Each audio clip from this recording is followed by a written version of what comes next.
Cheers. Another episode of the Beefy Boys Breakdown, episode 156. We're going over the prelims of UFC Fight Night Hermansson versus Pyfer, and cracking a beer here because we have 8 of these prelims to get through, and some of them were a tough watch. So, it was a long 8-fight card. They're not always long. This one was long, especially, let's jump into it. This first fight takes an extra 10 minutes, effectively.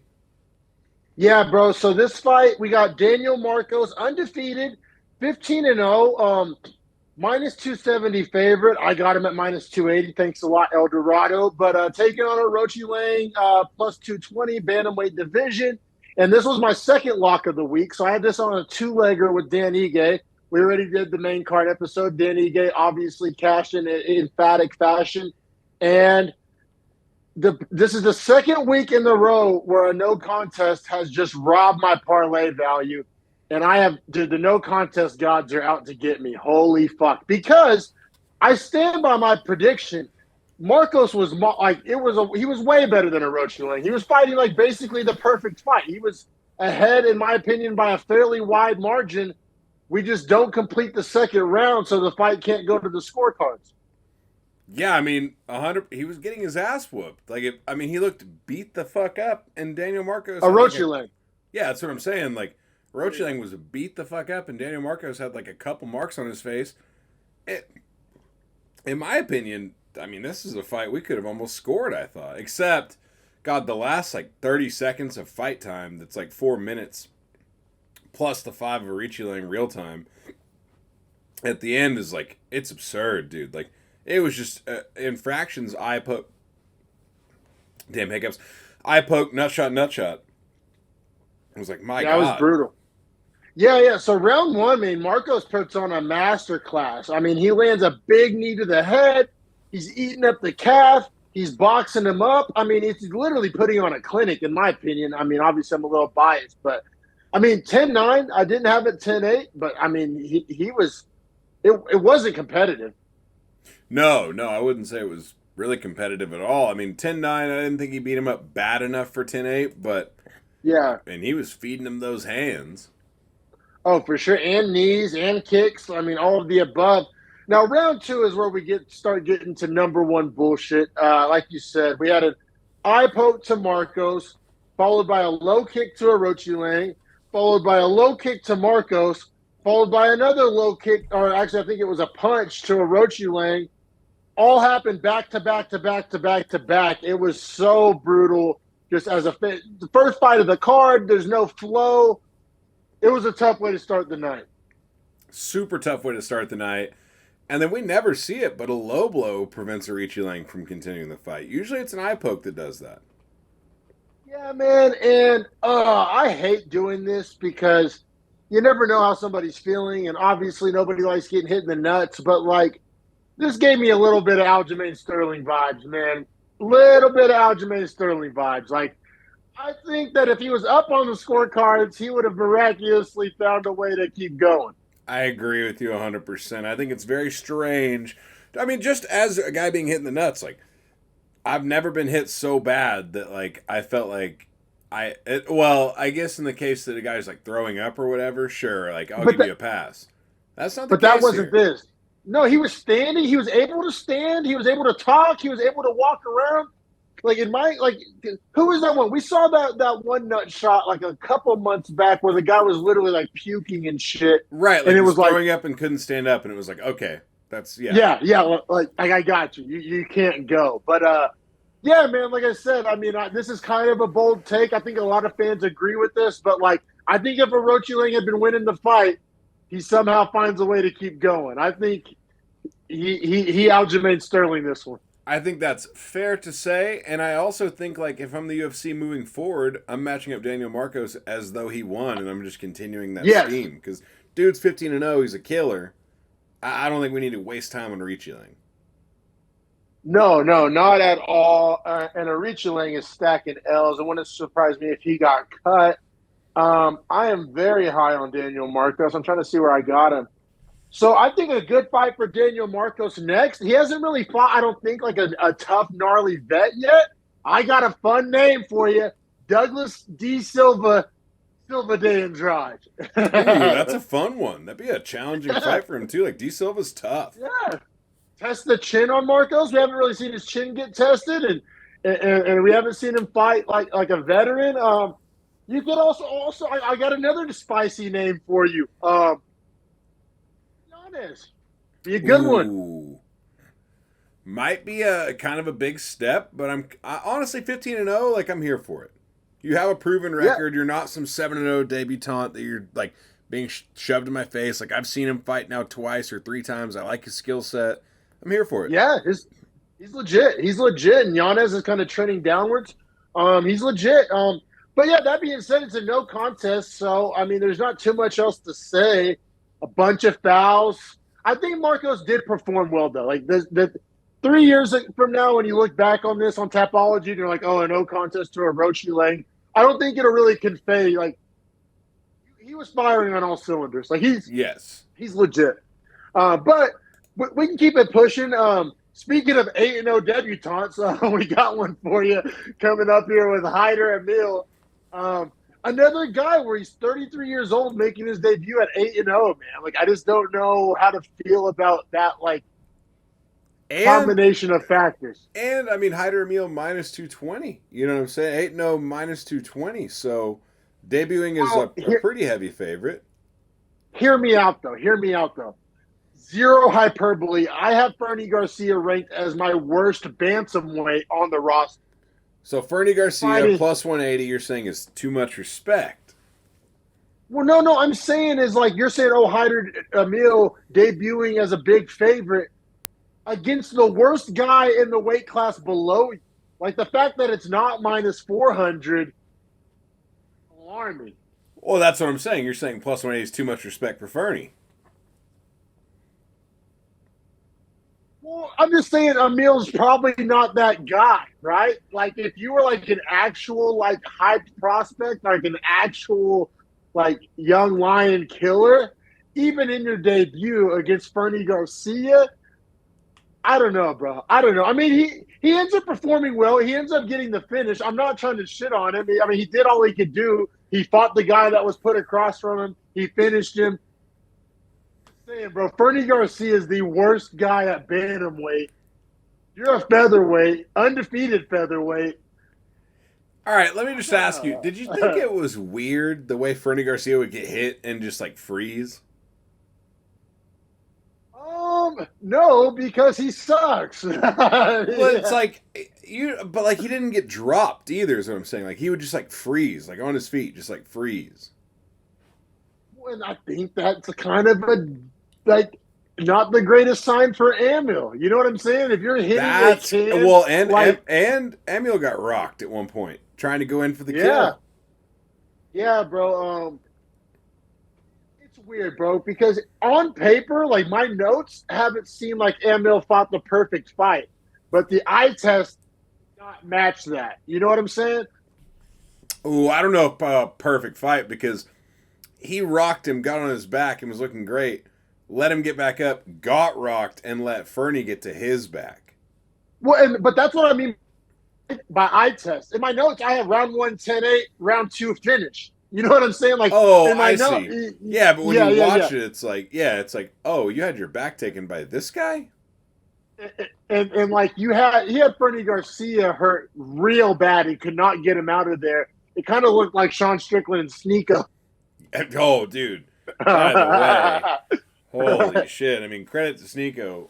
Also, like, Sean, we got to drop that guy if you're going to go for it like that. I mean, if you're going to go for it, drop him. If you're not going to go for it, it's all good. But if you're going to go for it, drop him. Or go to the body, man. What are we doing? All right. This guy's sitting down. But, yeah, I mean, like I said, my notes are going to make it sound like Emil did great. But, like, we've already pointed it out. There were some flaws in the performance. But, yeah, did you give round 1 a 10-8? I only went 10-9, surprisingly, just because Garcia did rock him at one point and got his back. I mean, he almost finished him like 3 separate times in the round. He almost got finished, though. Yeah. In contention of that. You're not wrong. I have round of the year so far question mark like in my I notes like I would epic. say that epic It round. was fun, like You really know fun, what? honestly. I'm crazy, I guess, because all three judges gave it 10-8 as well. I see your point because Fernie Garcia, you don't. I've learned this about you. You don't like giving 10-8s in a round where like a guy has moments of success. Yeah, I Like, feel like you gotta like dog walk this man. Like you gotta have him on the edge of death. He can't have your back and almost choking you out. Hey, how are you gonna say he got 8 points for that? well, I'll say because he did have him on the edge of death 3 different times. I think it goes back to my initial point of Amil not being able to get him out of there. That's kind of a knock on Amil, but I mean, he had him hurt bad twice, and then had a deep rear naked choke attempt once. I see both sides. I see both sides. Yeah, To be completely you honest, see where I'm saying is like, well, you had one deep yeah. rear naked, but he almost had a deep rear naked. So like, and you had him rocked twice, but he had you rocked once. I'm like, I don't know. It sounds like you guys were going back and forth.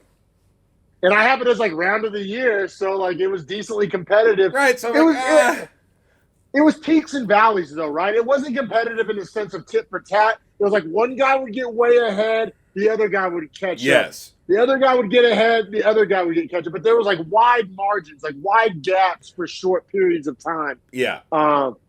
Yeah, for sure. So I mean, then he ends up getting the TKO in the second round, standing TKO. Still wasn't really able to put him away. Did you find it to be an early stoppage? I mean, there was so much damage, I didn't think it but was. he never That's why. flash KO'd. I think it wasn't early just because Garcia was just getting beat up, and it was like he's just gonna continue to get beat up. Like we see where this is going. Writing's on the wall. This guy might get 10-8'd again this round. Let's just end this. Yeah, it was a weird thing where like Fernie Garcia's chin was so good and Amil's power was so bad, or like that. It was just like a weird combo where, yeah, I once again I kind of see both sides. And being a politician today, like I kind of see both sides. Like my knee jerk reaction was that it was an early stoppage just because he never went down, he never went limp. He was kind of intelligently defending enough, like he was kind of moving, he was kind of like, but the damage was getting to like a weird kind of hard to watch level. I'm cool with it either way. I like you said, the writing was on the wall. I don't think it was a bad. Maybe I can be the ultimate politician here. Not a bad stoppage, but an early stoppage. Can both things exist at the same time? Like it was, Yeah, like yeah, I'll agree you with know, that. I'll agree with that. Also, as far as like Hyder Emil goes, like I'm not super sold on him moving forward. Honestly, nah, me neither, bro. Also, Emil does rep the Bay Area, so I kind of like that for what it's worth. But yeah, man, he was fighting a can, like the can of all cans from the weight class below him, finishes him, but like has some bad moments, doesn't fully like put him away. I don't know, bro. I'm not super high. 33-year-old debutant. We'll see what happens next for Hyder Emil. I don't personally care all that much. And then Fernie Garcia is 1,000% not UFC caliber. He has a right, UFC caliber chin, but that's about it. right, yeah, it's cut Fernie Garcia time. For sure. Let's keep it pushing to this next fight. Next fight was so good and so bad all at the same time. And here's what I mean by that. If you didn't know dick about MMA and you're just, if you're a fan of the show, you know our character 10 Piece, the guy that's at Buffalo Wild Wings, that's the ultimate casual, that's just like has a mouthful of wings and sauce on his shirt that fires off MMA hot takes like he knows what he's talking about. It's a reoccurring character on our show. And like 10 Piece loved this fight. This fight was awesome if you're 10 Piece. This is a 10-piece pleaser. But was like so bad technically that like you know what I mean? Like both guys had like negative 1,000 striking defense, but also both guys had like plus 1,000 power. I mean, bro, this was once again Buffalo Wild Wings. This was a fight that takes place by the Buffalo Wild Wings dumpster. I mean, this was a brawl. Yeah, quite literally. Yeah, absolutely. It was quite literally a brawl. I mean, you have Bogdan Guskov, or he sounds like a great name for this, plus 115, taking on Zach Pauga, who's the, I guess, runner-up in tough to Muhammad Usman, which both those guys are terrible. He's minus 135. So the fact that it's almost a pick 'em here in Vegas, and both these guys are pretty much terrible, should already tell you, like, oh, this is going to just be a brawl. It's heavyweight, so it's the least technically like inclined division. Yeah, this had brawl painted all over it. For sure. Yeah, both guys were landing nukes, but also both guys had like negative striking defense. Hauga also 35 years old, so I mean, Yeah, yeah, into the running out of rope, time. into the rope. Yeah, like over before it started, though. You know what I'm saying? But he had like a brief NFL career. Like he wasn't a lifelong martial artist, so he's Really brief, really yeah, brief. yeah, really brief. I mean, but it was an awesome fight, man. I mean, it was an absolute war. Like I said, both guys were landing nukes. Both guys were like hurting each other. Gooskov gets the last laugh. It's a walk-off KO at 3 minutes and 38 seconds. Guskov landed 10 significant strikes the whole fight. Ooh, really? I didn't. I hadn't seen those numbers. That's Interesting wild. though, because he was just throwing like piss missiles down the middle. He did Yeah. not throw Wait. looping shots at all. Well, there was a moment where Pauga actually timed her right hand about as perfectly as you could time it, and had Guskov hurt bad too. But then just neither guy had any defense at all, which was fun to watch, but was just low level. 100% agree with that. I mean, yeah, this is one of those fights where it's like, yeah, like you said, 10 piece loved it. There's no technique. There's not a lot to really break down about it other than like power versus chin. And It reminded me of like being in eighth grade and like body boxing your friend's older brother. You're just both yeah, just like like throwing nukes at each other's chest. Like, yeah, it felt like Guskov essentially just connected the nuke more perfectly than Pauga. like it could have gone either way. Like, no, Guskov. See, I actually disagree with this bonus. Guskov gets a bonus for this, and that's gonna make this age like better than it should. People are gonna be like, "Oh, what do you mean he performed badly?" Dana White paid him 50 grand because he performed so good.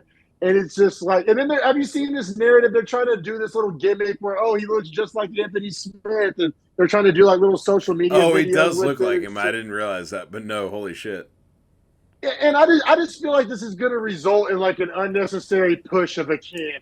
The Anthony Smith gimmick, he was decent on the mic. He said like so he has broken English. He's from like Uzbekistan. He's like that fight felt more good than sex, brother, or something like Oh that. my god. And like so he gets the bonus. He has a little mic time snippet that's going to go around social media. They're kind of pushing this Anthony Smith lookalike gimmick. I'm low on Guskov from a skill wise. I feel like this is going to be like a Petrosky type situation where a guy that doesn't necessarily deserve a push might end up getting a push. I'm kind of out on both of these guys, to be honest. I'll probably fade them both in their next matchup, if we're being honest. Especially, bro, if either of these guys fight anybody with any semblance of striking defense or wrestling or just really any skill set at all besides throwing nukes, which they're in heavyweight, so they're in the right weight class for it. Oh no. This But is 205. you're right. Oh, so yeah, there's They're tons of bad fucked. matchups They're for these guys. fucked. Yeah. Yeah. Not That's to how be I like feel. not to be crass, but like I thought the same thing. I was like, oh, at heavyweight, like they could fill out the back end and make a living there. And then I thought, oh god, no, Power got cut down. This is 205, and I was like, I think Potier would beat these guys up at 205. Like that would be a close fight. And that guy had to go to 185 to get the hell up out of there.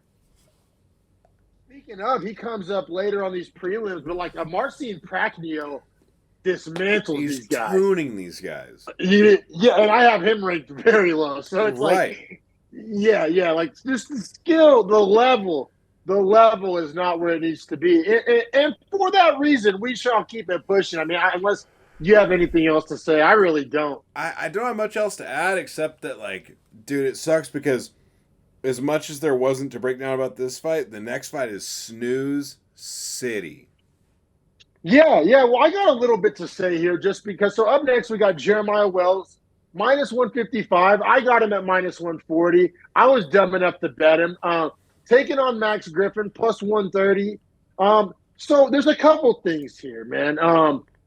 I liked Jeremiah Wells. I thought he performed well against Carlston Harris and just got caught, which is kind of true. But dude, I had, and I gotta own this. I had way overvalued Jeremiah Wells. He has good wrestling. He's a plus athlete. He has good power, But that's about where the nice things to say end. He's 37 years old. He's only 5'9". His striking like combos are so rudimentary. Um, I have him from my second to bottom tier in welterweight. I think he's like 48th for me in welterweight rankings. I had him way overvalued. I had him way overvalued. I like his camp that he trains with. A lot of those Philly guys have nice things to say about him. But yeah, he's No, aging. He's hey, short. timeout. I'm out on the Philly guys. Petrosian, Pyfer, Wells, out. I couldn't be further out on the Philly guys. Felder's retired now, and Sean Brady, I guess, is their last hope at like And he ain't I think it. Bilal dismantled that man. yeah, and what Petrosky trains there too. You're right. All their guys Yeah, I'm like out. fell off the hype I'm train. out. Yeah, Phil Hawes got cut recently. I'm out. got cut. You're right. Yeah, dude. Yeah, not a good time. That camp went from being red hot to fucking exposed. Yeah, I'm out on the Philly guys. That's what I'm saying. So I saw this one wrong, and I mean Max Griffin's 38 years old. He's not super active. He's always been kind of mid, but so that's why I bet Wells here. I needed this L, to be honest, because I needed to fix my rankings. This L will make me money in the future by like recalibrating my welterweight rankings. Like I had them off. Let me ask you, because I have the first round as one of the snooziest rounds I've ever sat through, and I literally wrote this as an who cares about this fucking fight after that round kind of a round. I scored it 10-9 to Wells. I'm just interested how you scored it. I saw it Max Griffin, but it did have like Esparza Rose vibes of like, well, I gotta pick somebody. Like, Right. you know what I mean? Nobody really gave me a reason to pick them, but like to be honest, bro, this was a round that deserved like a 9-9. That doesn't really happen in this sport. Maybe it should more often. But no, I literally just had to kind of close my eyes and pick somebody. To be honest, like I do think that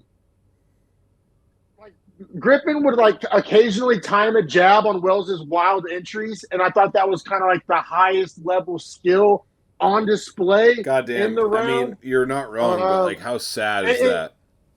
And then he did get the late takedown, like super late. Like I think it was like a buzzer beater takedown. Didn't really matter, but I mean, like, he got it with 4 seconds, I think. Like, no, but I'm saying like as a guy who was like quite literally grasping at a reason to give this round to anybody, you know what I mean? Like that's all it was. Like like you said, who cares?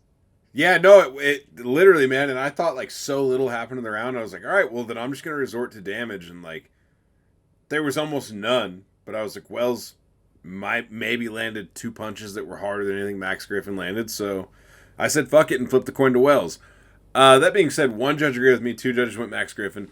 Now, round 2, I thought Wells, best round of the fight. I thought more clearly Wells. I had him up 2018 after that round. Yeah, I gave it to Wells as well. His best round of the fight. He was landing those nukes. He's actually countering pretty well. Just a lot more action in this round. It was a best round of the fight for Wells. Guy is a plus athlete and does have great power, but the guy refuses to throw a straight punch, man. It was all hooks, which I guess when you're 5'9", that's probably why. You know, but this fight sucked. Yeah, it did. Holy shit, it did. Lewis and Ngannou vibes, right? Especially round 1. Oh man, terrible. And I mean, even 2 and 3 weren't much better. I mean, they were slightly better, but I mean, yeah, I thought Max Griffin realized by the 3rd round what it was going to take to win the fight and started to actually execute a game plan to beat Jeremiah Wells and to not let him have any success. Like I thought that was the least successful round for Wells. Yeah. Round 3 I gave to Griffin. I mean, it was another shitty round though. I literally have like snoozy cage control in my notes. Like it was like a women's bantamweight style fight. No, I mean, terrible round, but it was a round that like I was like, oh, that's definitely a Max Griffin round. Like he kind of figured out like what he had to do to win the round. Well, he showed some fight IQ, right? Like we always talk about, like kind of like halftime adjustments, if you will, like making it. And like that was like in round 2, Wells was super dangerous with the big nukes and the big counters.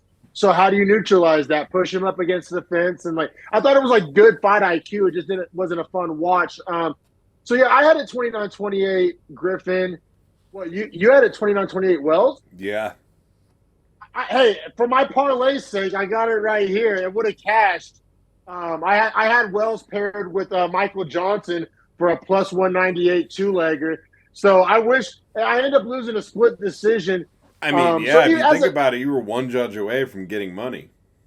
yeah, that was one judge and one no contest away from having a great weekend at the books. Yeah, no Kind of a doubt. tough pill to swallow. Listen, it And makes me still feel confident in my picks, though. You know. what I was also going to say, like power rankings, you're saying you overvalued Wells, but I'm just saying that like if you had Max Griffin near the bottom end as well, then I don't know if the overvalue is crazy.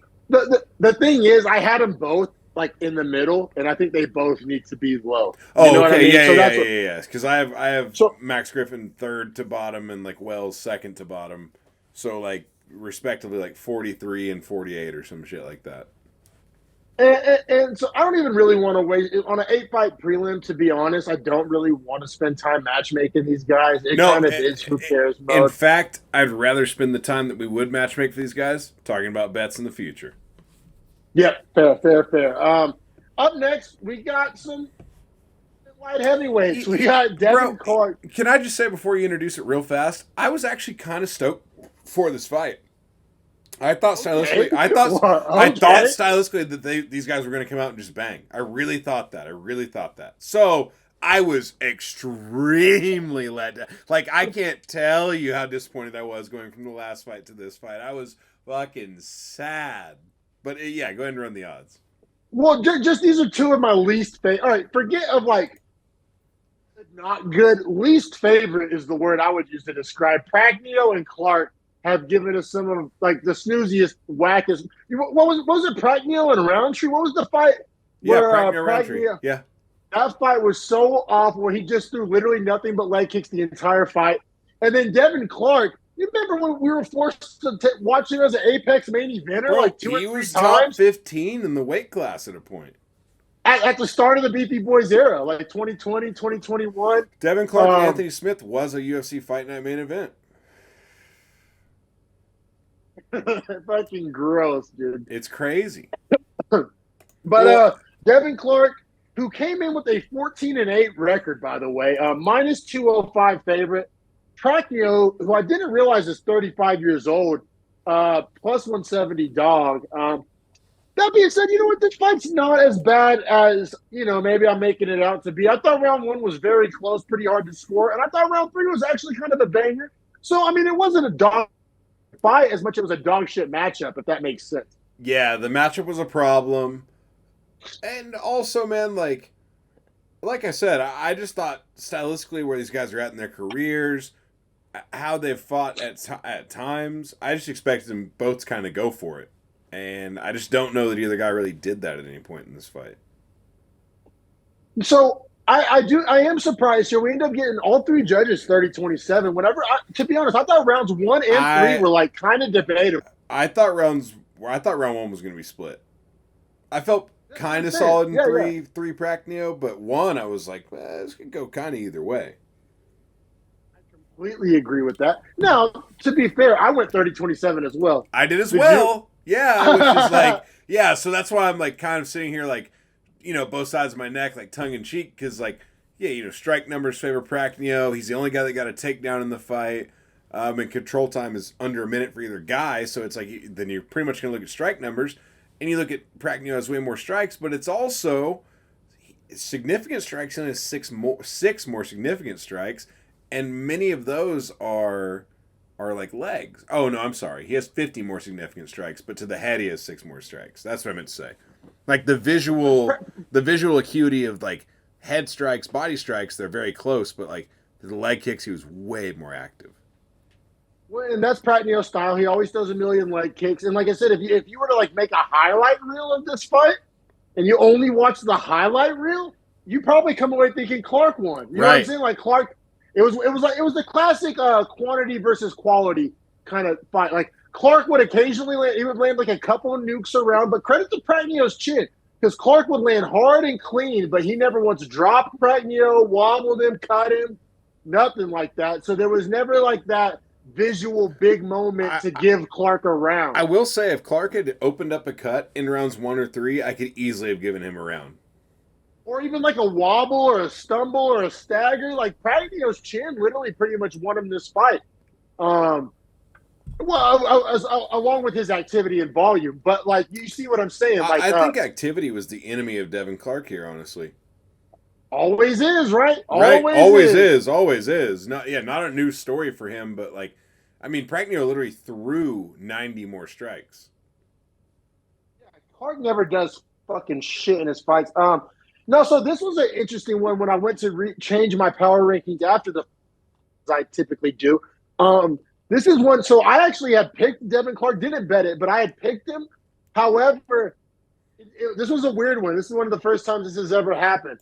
I went to try to move Pragnio up, and I really couldn't because, like, ahead of Pragnio, I have where's he at? Where do I have Pragnio? I have Rodolfo Bellato above Pragnio, and I couldn't skip Pragnio over Bellato. I think Bellato probably starches Pragnio. Bellato, yeah, bro. Yeah, I think Bellato starches Pragnio, bro. Because those same shots that Clark landed, if Bellato's landing those, Bellato, the guy has a loss to Potieria. yeah, I'm sorry. What am he I knocked saying? out Potieria. Yeah, that's right. You're right. I got it backwards. I thought he got knocked out by him. He has crazy power. That's what I'm saying. Those shots that Clark landed, if that's Bellato landing those, Bellato's the guy that just threw crazy bombs on Potieria. Yes, right. Yeah, I mean, but like piss missile nukes, like they were like holy shit nukes. And it has real power, that's right? And like Potieria ate more of them than I thought he even should have been able to. Yeah, that's that same guy. Okay. He almost gassed himself out like. Beating the like shit landing out of nukes. Yeah. That's that guy. Okay. So that's what I'm saying. Like those same shots that Clark landed, if those are Bellato shots, Pragnio's toast, I think, personally. It's projection. I'd like to see hear me out. That could be fun. So we settled the matchmaking portion of the segment. But however, my overarching point is I couldn't move Pragnio up. I had to move Clark down. Because you know what I'm saying? Like I had to move Clark so far down. I couldn't move Pragnio up, but obviously Pragnio's above Clark. So in my rankings, which is rightfully so. That's fair, though. Clark has a 14-9 record. You know what, though? I think sometimes the movement upwards doesn't necessarily have to be there. I just think it's that like the water has to find its level. Like if that means the water has to, like if tide has to go down, tide's got to go down. Tide's got to come up. Tide's got to come up. This was the tide goes exactly down. What this was. Like, bro, I have Clark all the way like. Sandwich between Gooskop and Daun Jung, bro. Like Clark is like essentially in the can tier. Yeah, I mean he's like Tululan, like he's bottom. Oh no, he's 205, but still bottom. Yeah. Like the only people I have below him are like Palga, Serkinov, Turkali, like guys like that. Like yeah.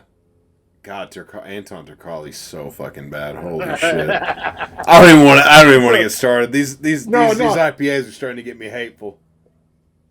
Let's keep it pushing, man. Man, see, this is the fight I was super disappointed in. This is a fight. People have been talking a lot of shit on women's MMA lately. I try to fucking, be an advocate, and then we get stuck with a stinker like this one. Like, I thought this fight was going to be cool. We had striker versus striker. Like, I thought this fight was going to be kind of cool. I kind of like both of these girls. We got Roma Lukbumi. Go ahead. The same way you felt about this fight is clearly the way I felt about the last fight. Where I just thought we're gonna get like a flash, like a flashy like highlight finish, or just good highlights. Nope. Yeah, this fight fucking sucked, and it sucked for me because like I try to be stoked for women's MMA. I try to be supportive. You've been high on Loma. You've been boosting that Loma train.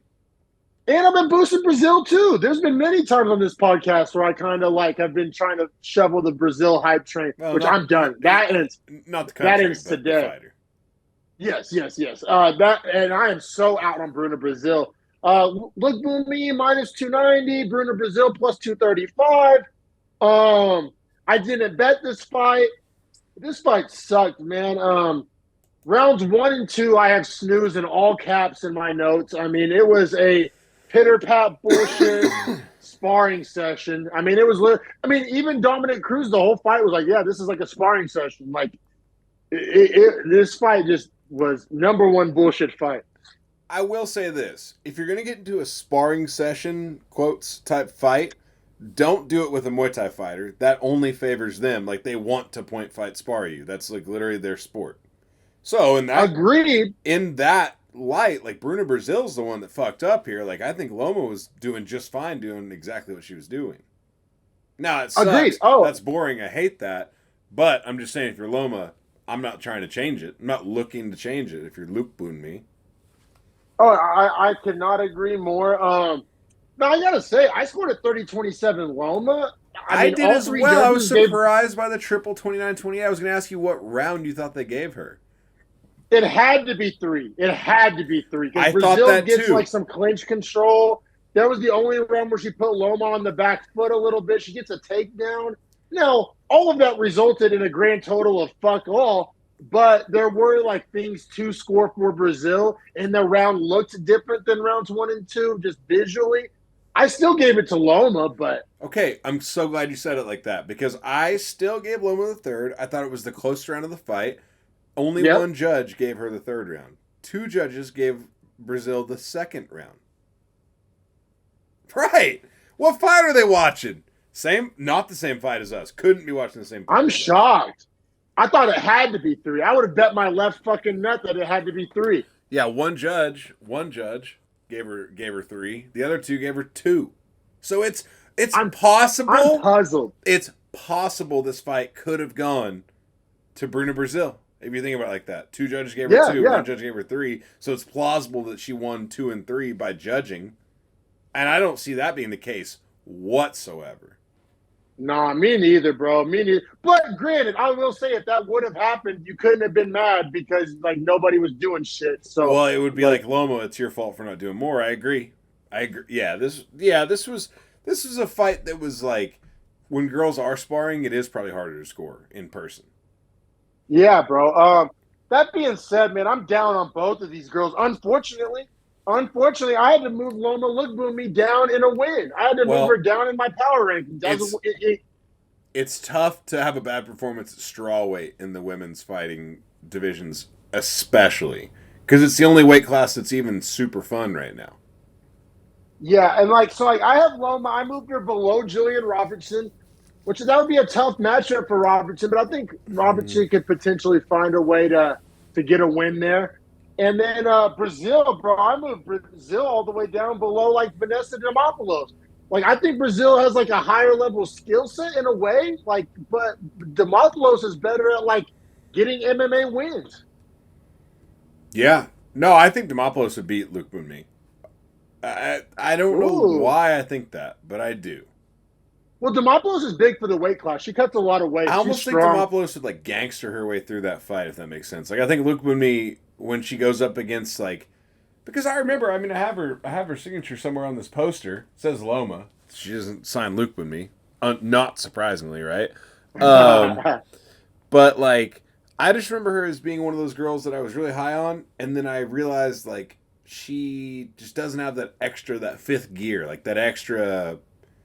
I don't know what to call it, man. Well, in all fairness, she would probably fight at atom weight if an atom weight existed. She's only Yeah, 5'1", she's a so I think small that 115. That's a good point. Yeah, I think that plays in. But man, let's keep it pushing. We don't got to match make these gals. They don't really deserve the fucking airtime, if I'm being honest. What did you think about the Let's card keep placement of the next fight? Super interested to hear what you think about that. I mean, I do think that they were trying to hype Oki. If I'm being real, I think Wells Griffin or Clark Pratneo probably should have been above that fight. I 100% agree. Couldn't agree more. Hell, you could argue Zach Palgia and Guskov should have been above it, or Daniel Marcos undefeated. Yeah, you could argue that this fight probably should have jerked the curtain. That's my point. That is exactly my point. Yeah. This should have been first or second fight on the card. Yeah, I actually, I'm glad you brought that up. Now, we got up next. We got debutante Timmy Kwamba, 25 years old, Nevada native, plus 145. He typically fights at featherweight. Taking on another debutante, Balaji Oki, minus 175. Belgian guy making his debut. This fight took place at lightweight. Also, I like this Kwamba kid. Uh, cat out of the bag. He doesn't win, but like, bro, so he fought 6 days ago, got a win, comes in, fights a weight class up, and performs, I think, better than anybody expected him to. I Yeah. don't know. I So like what Kwamba's made of. I think he's like made of the right stuff. I think he's like a bad motherfucker. Like, he's like a tough guy. so I thought it was weird that walking away from this fight, I was Dauber more up on Kwamba and Dauber further down on Oki. I agree, even though Oki wins, but so Right. Oki ends up getting a split decision over a debutante from a guy a weight class below. Like Right. that's like a moral victory for Kwamba, if you ask me, or if I'm trying to project forward.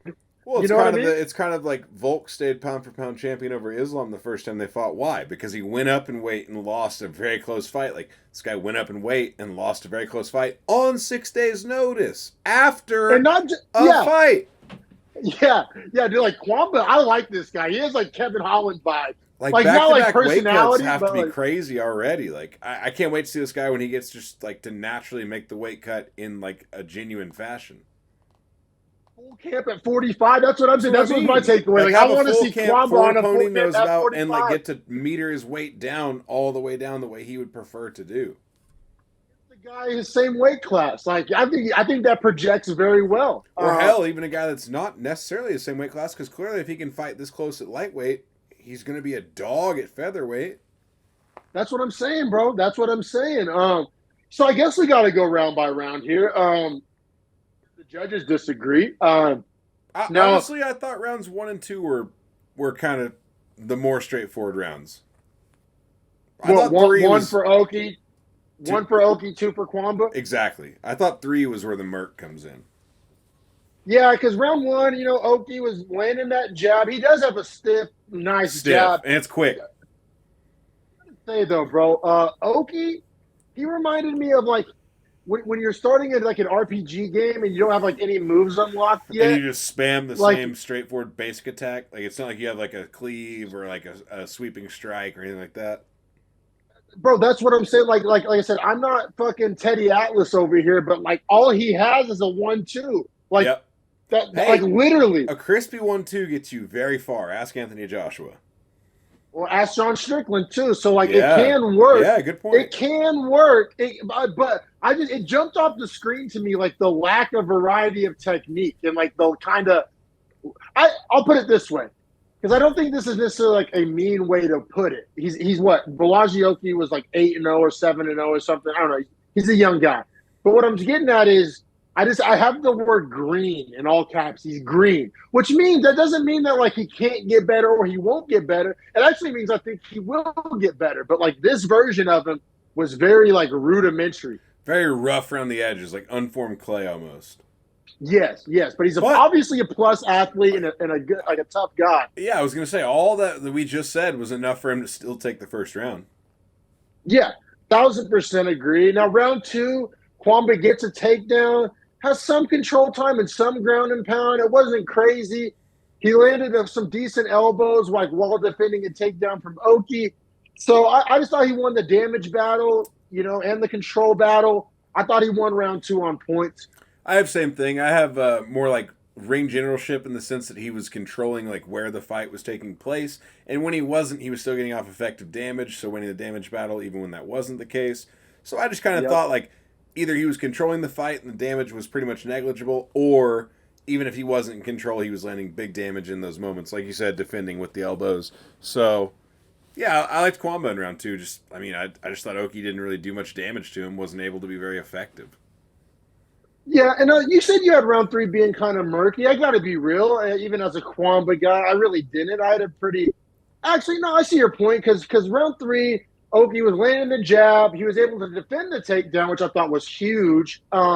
Probably the and reason then he was wins able the to round, in all honesty, because I do score the for Oki, fight. but Yeah, no, I agree. But to your point, Kwamba landed some nice counters, had some good body work. As I'm saying, Kwamba showed probably a better overall skill set. that's what I'm saying. Like my dauber, I was higher on Kwamba, thinking like when he brings this to 45, which better weight class to do this, and like we always talk about, if you're gonna be a lightweight or bantamweight, just go to 45 or 70.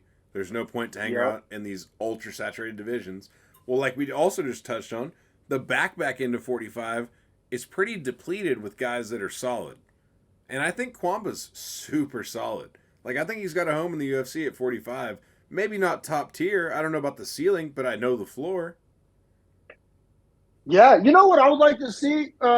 Just moving forward, two guys that fought on this card, both made their debut. I think you do Ammo versus Kwamba. I think that'd be kind of a sick Ooh, fight. I like Kwamba in that too, and I think Vegas would probably put like heavy stacks on Amil. Yeah, you know what? I'm updating my rankings now. I had Kwamba one spot below Ammo just because on some like technical, he took an L and Ammo got a finish. But you're right, projecting skill sets. I literally just updated that in real time. I like Kwamba in that matchup. And then as far as Oki goes, man, I think he's gonna have a rough go of it at lightweight. Lightweight's so deep and he's so green. Tough guy, athletic guy. He's too I just green. think he That's came. that's my problem with him. Like he needs a more refined skill set. Like I love the raw attributes. They need to mold that into a more refined skill set. Like, man, I mean he could struggle against like a Nicholas Mota or I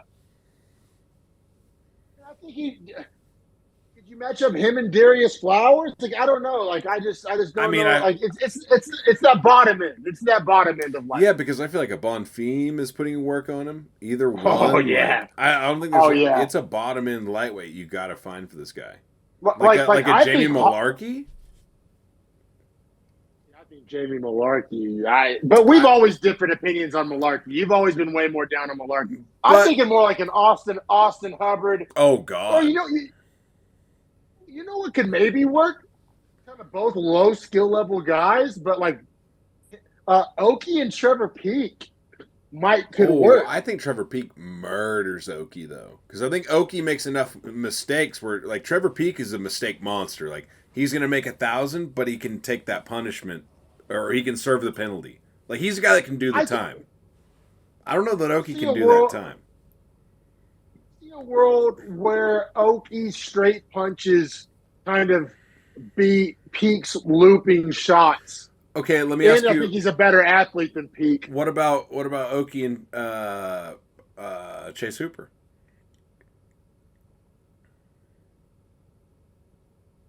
Do it.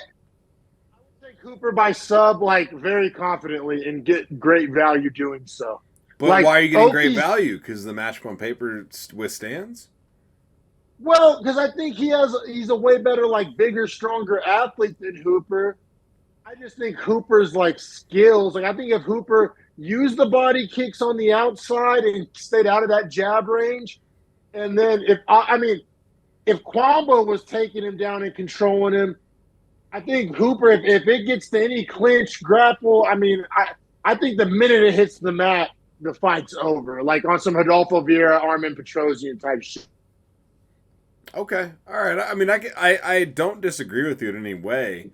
I'm just saying I could see Hooper maybe getting stymied by the jab and the 1-2 and not being able to get the distance management under control.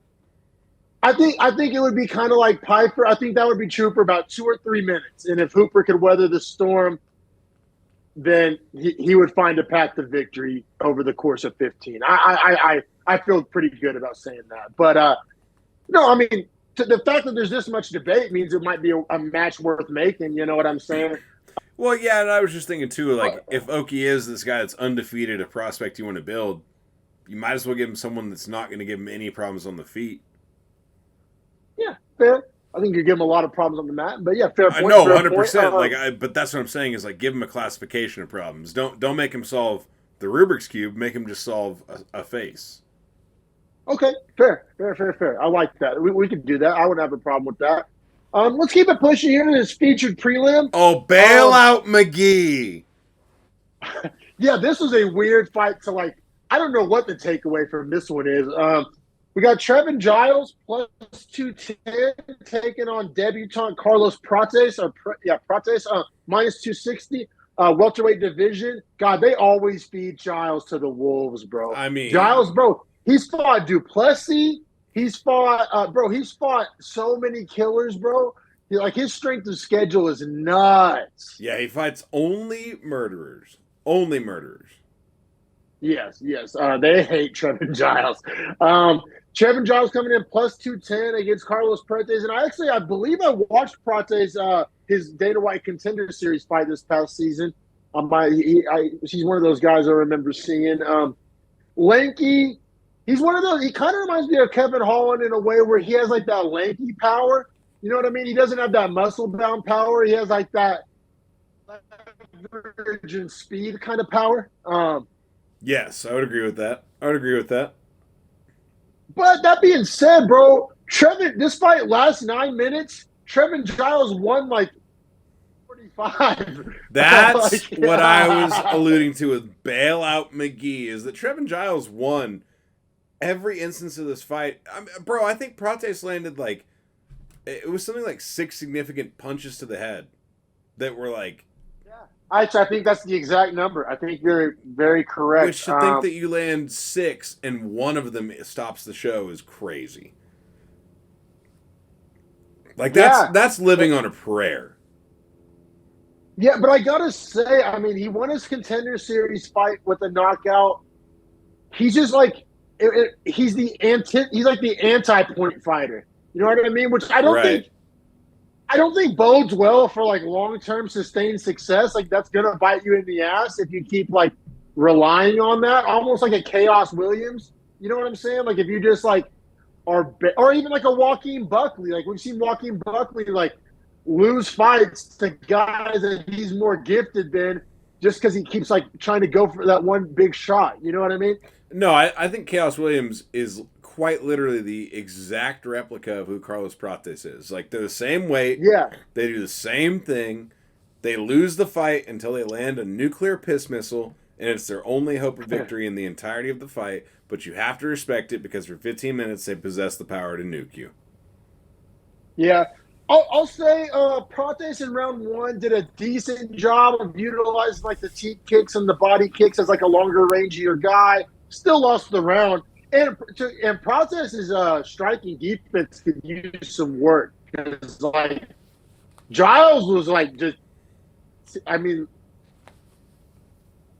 Giles like striking accuracy to the head numbers. I feel like he like didn't miss. Like Let me see. Let me see, because I have the stats right here on at least significant strikes to the head. So they have Giles as 25 out of 50 on significant strikes to the head.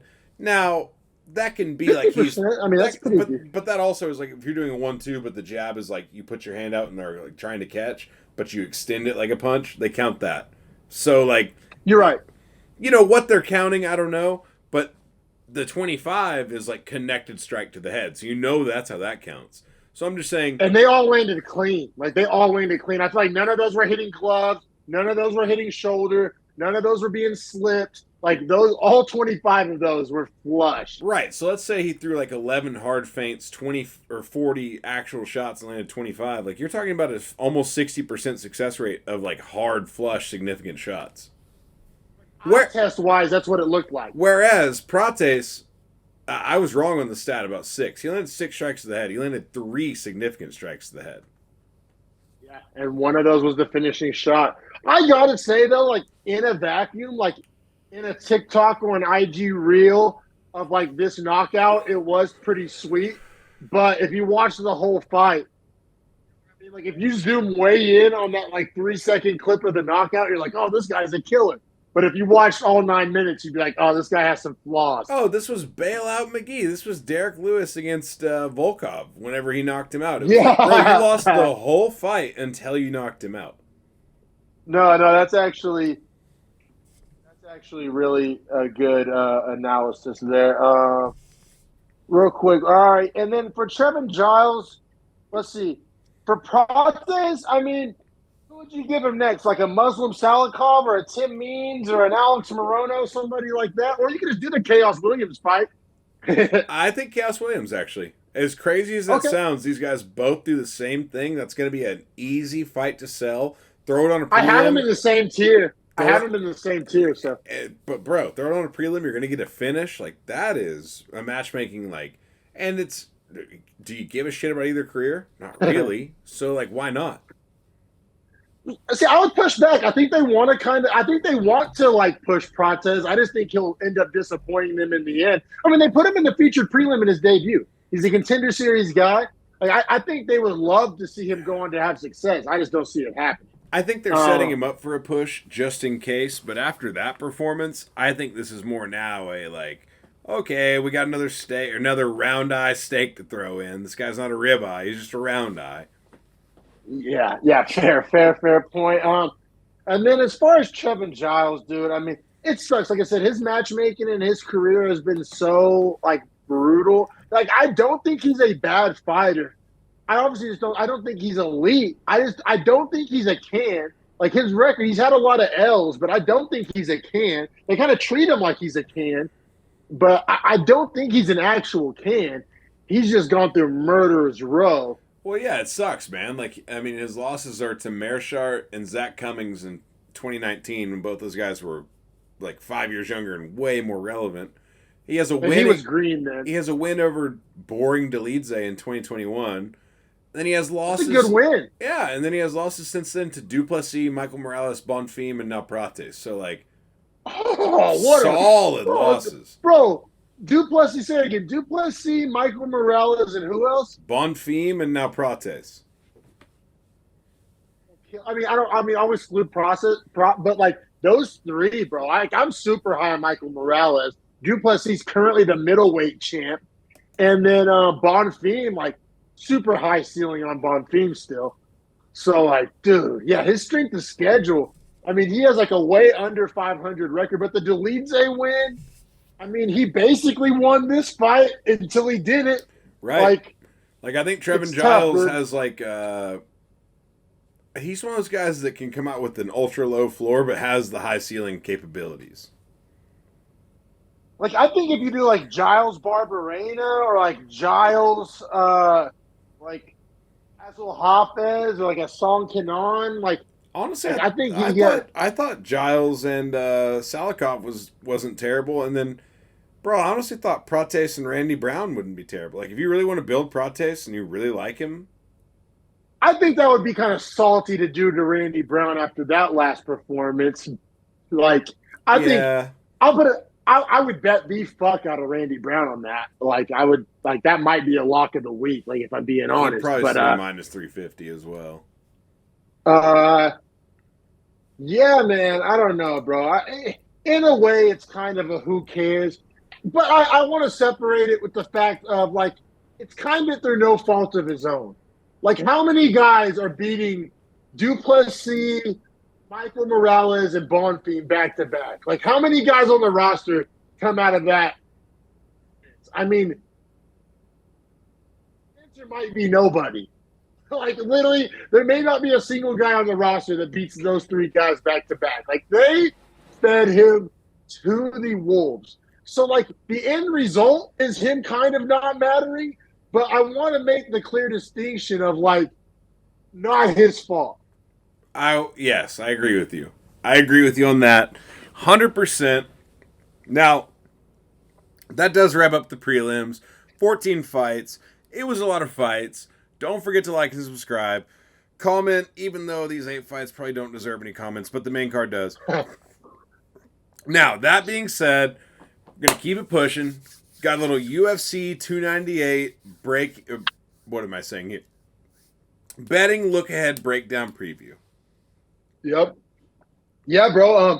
Have you had a chance to look at this at all yet, or do you have any knee-jerk? Because I'm a real scumbag. I've already done my full deep dive. I already have my picks.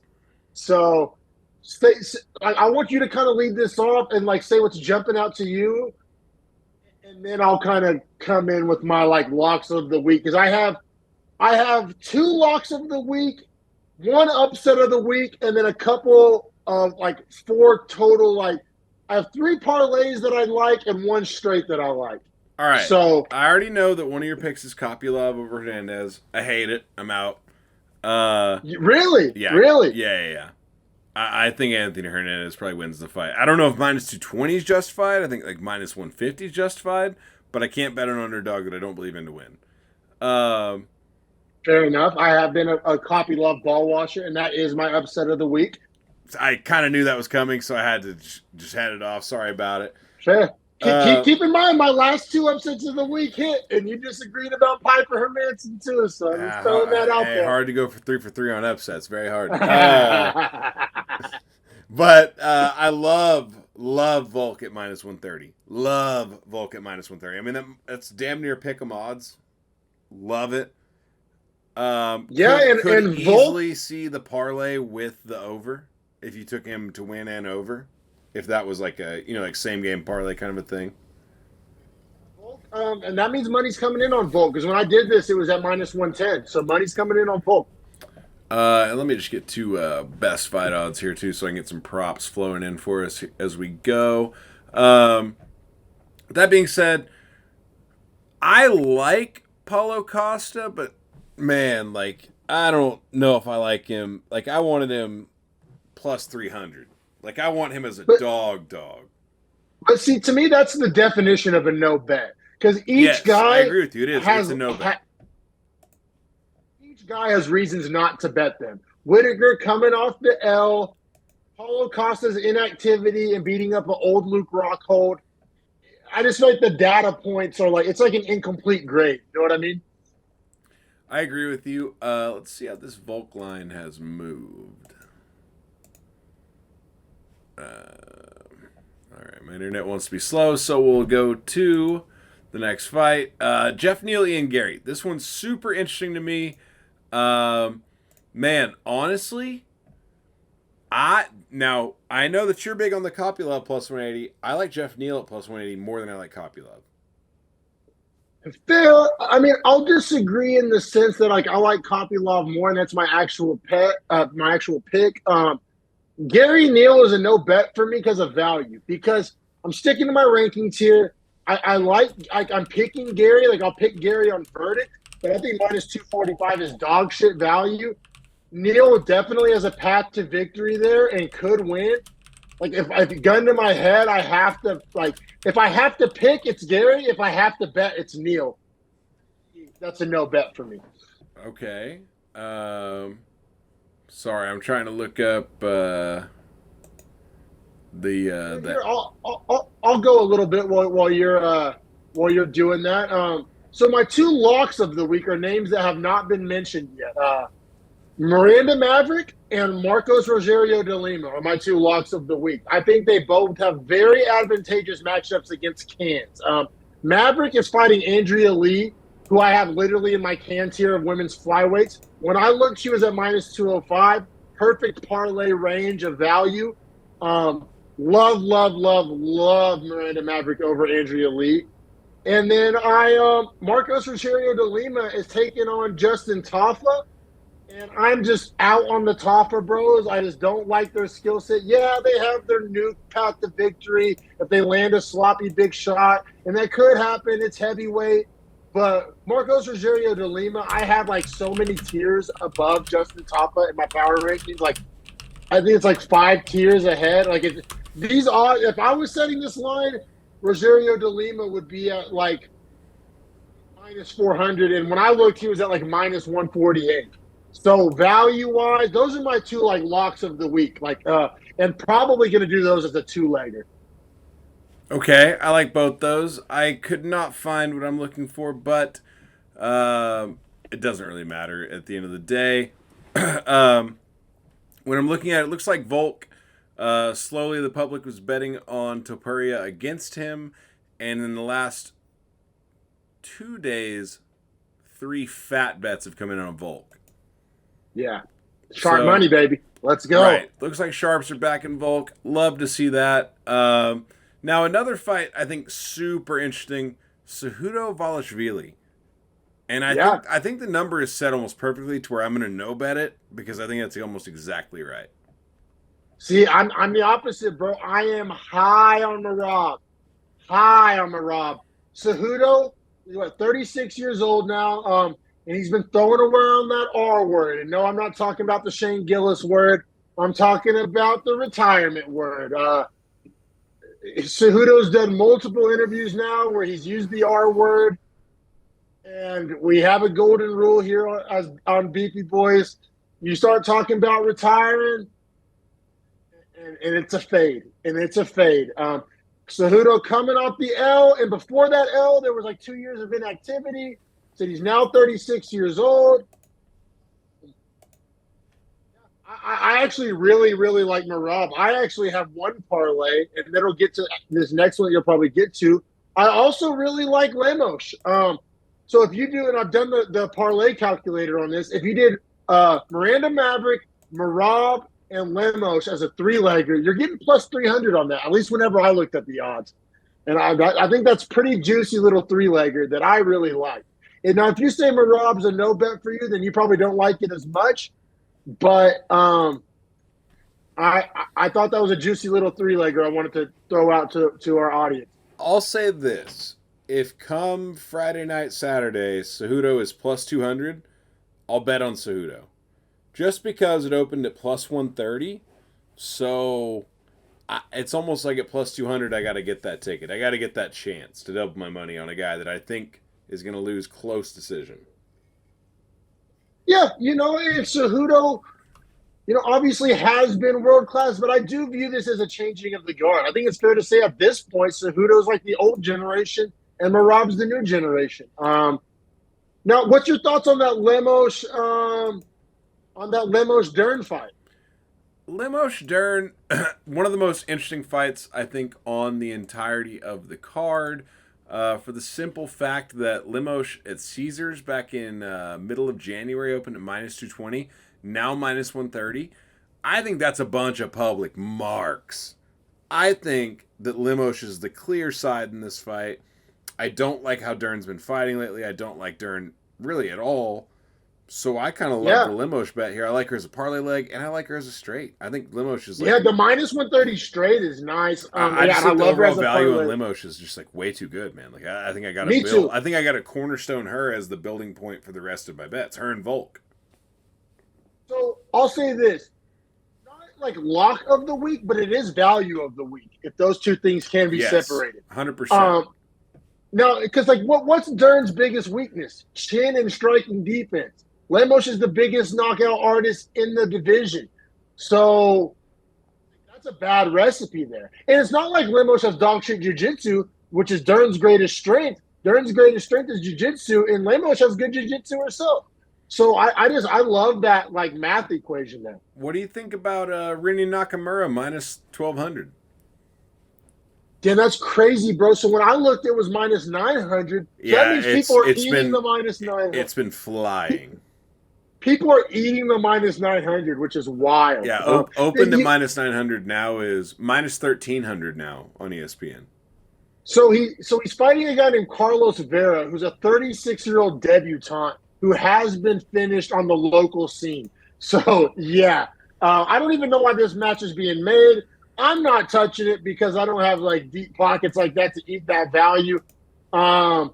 But I mean, it's an obvious pick, but it's also an obvious no bet because I like money. All right, let me ask you this. Let's see. I want to throw this out to you real quick. At least whenever I looked at it, you could get Volk De Lima two-legger at plus 219. Oh, let's see here. I got it right here for you. So Volk De Lima. So we're doing Volk and De Lima. Plus 210 right now. So about the same thing. Okay. Yeah, I like that. I like that two-legger a lot. Now here's the other thing I was going to ask you is Volk Topuria. Let's see. So Volk wins by decision plus 215. I like it. I like it a lot. Volk wins inside the distance plus 225. Volk KO TKO plus 250. Submission plus 1,400 to kind of break down how inside the distance would look. Which of those do you like the best? Because I'll be real. I like Volk, the decision. I'm probably going to bet Volk, but you're probably more bullish than me. My gut tells me decision too. It is interesting because in every interview, Volk's talking finish. See, I guess that doesn't really mean anything. Yeah, but here's my problem is that Topuria is a guy that hasn't fought a guy like Volk yet. I think we And he both agree hasn't with fought that. 5 rounds. He hasn't fought 5 rounds, at least not in the UFC. Right. So when you have to fight a guy that like breaks people like Volk does, and he's also maybe the best, no, not maybe, he is the best featherweight of all time. It's like, can I even expect you to get through 25 minutes? So in that aspect, I'm like, the TKO seems maybe juicier. That's what I'm saying. Like that 20-minute mark, if Taporia just like crumbles, you know what I mean? Right, like Yeah, that it's that late interesting. fourth round finish, early fifth round finish, very on the table. That's why I'll probably just do a Volk money line parlay leg, like or bro, if there was a parlay with Volk and Lemos in it, that's value city. That's gonna be juicy as a motherfucker. Two low ones in a parlay. You know what sucks is somehow they don't have like the over under on Jeff Neal, Ian Machado, Gary out yet. I love the over in that fight. Ooh, oh, that's interesting, man. Because both guys are finishers. Both guys have crazy power. Look, we say that, but what happened with Ian Gary against Neil Magny? He just decided to leg kick him for all 15 minutes, and you can say that. Oh, he wanted to punish it. I don't think it's anything like that. Like, you can't just decide I'm going to punish this guy in a fight. Like, I just think Ian Machado Gary decided, like, I'll win the fight doing this. I don't need to press the finish. Like, I don't think he has the press the finish button. All right, but as a guy, you said you were basically a Neil better in that fight. If Neil wins, it's probably by KO, right? Like we never really seen Gary's chin tested by a guy like Neil. Hands of Uh, steel, Neil. You think Gary's eating them hands of steel, eating them for breakfast? realistically, I think it's more like Jeff Neal starts to crack him in the second and steals the second and wins the third. Okay. Yeah, Now, if it's a I'm not five round, touching that fight with a 10-foot pole, if so it's I'm the wrong guy to ask. if it's a 5 round fight, I like Neal to actually finish Gary, but in 3 rounds, I see him kind of finish or stealing a decision. Interesting, interesting. I'll go through real quick. All right, another upset pick that I'm not as bullish on, but like I think there's some value to be had there. Quinlan over Barlow plus 160. If you're feeling froggy, if you're feeling froggy there, and then you know what? Like, what's the Whitaker Costa line at? Because I saw it at minus 218 Whitaker, and I'm not gonna bet it, but like I don't hate it. I do think Ooh, Whitaker. you might hate it now. As of yesterday, it was minus 220. Today, it's minus 250. Yeah, yeah. So that value is going out the window. But I'm just I saying the Costa value. If it keeps going up, if I get Costa at plus 240, I'm taking it. You're right because honestly, bro, and it's not exactly apples to apples, but Costa and Duplessis like Not similar the furthest body apart. And types. Whitaker been That's what through I'm. a lot of wars, a lot of miles, a lot of fight history, kind of getting old. That's why I like Costa. Is like, dude hasn't fought in a long time. So fight miles, he hasn't gotten any in the last 2 years, realistically. But then I look back at the like, him and Rockhold went to decision, right? Yeah, but it's fucking Luke Rockhold. Like, not that I'm But saying Luke like, Luke Rockhold was washed, and I don't think Whitaker's anywhere near that level of washed. Like I think Whitaker probably finishes Luke Rockhold. So yeah, but like, if you're doing MMA math, but what I'm saying is like, I feel like that was the perfect fight for Costa to like keep the rust off with. Like just kind of like a shake the rust. I'm not gonna lose but this there's fight. been more rust since then. That was like 18 months ago. Yeah, but here's what I'll push back on the rust for the Hamzat thing is like he got all the way to Dubai in his camp and pretty much finished his camp and then got an infection in his elbow. So like he did the whole fight camp. And that's what he's been saying. He actually said something very similar to that on social media last night. He was saying how I've had 2 camps. Like, y'all keep saying I'm rusty, but I've been doing camps and I've been getting better. I think And that is a thing. Like I mean, bro, think about it. Like if I just asked you to get off the couch and play linebacker right now, it'd be a lot harder than if you had 6 weeks to go through like a summer camp. You know what I mean? No, totally, totally. Yeah, man. And like my biggest, like, if I had to give you one reason to bet Costa, it's that he like is kind of similar to Duplessis, and that's what just beat or Whitaker. You know what I mean? Yeah. All Yeah. right. I All want to right. do something fun though. An official 3 pick Okay. parlay. Just win, lose, whatever, your 3 picks. What 3 would you ride with? That way I can highlight them, circle them for the people at home. I'll give my 3 as well.